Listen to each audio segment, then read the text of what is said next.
நம்ம இன்றைக்கி என்ன பார்க்க போகிறோம்னா சோளத்தை வச்சு ஒரு பூந்தி. பூந்திக்கு தேவையான பொருள் ஒரு சோளத்தை எடுத்து இந்த மாதிரி உரித்து வச்சுருக்கேன். 50 கிராம் மைதா மாவு, உப்பு, தேவையான அளவு உப்பு. நம்ம பொரித்து எடுக்கிறதுக்கு சமையல் எண்ணெய் சேர்த்துக்க போகிறோம். வாங்க இதை எப்படி செய்யலான்னு பார்ப்போம். மைதா மாவை இந்த பக்குவத்துக்கு நம்ம கரைச்சி வச்சுருக்கோம்.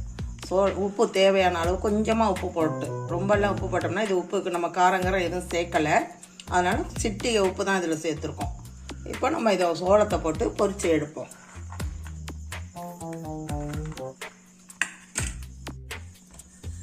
நம்ம சோளம் பொரித்து எடுக்கிறதுக்கு அடுப்பில் எண்ணெய் வச்சுருக்கோம் வாணலில். இப்போ நம்ம எண்ணெய் காஞ்சிடுது, இப்போ நம்ம போட்டு எடுக்க போகிறோம்.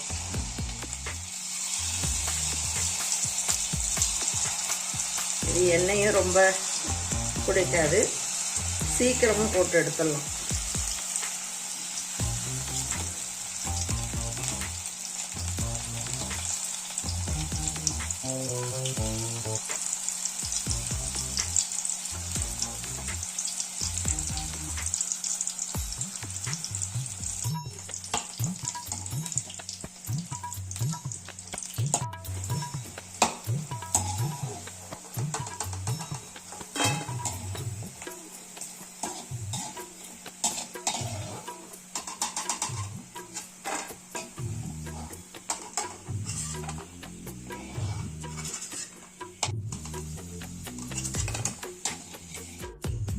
நம்ம சோளம் காராமந்தி எப்படி வந்துருக்கு பாருங்கள்.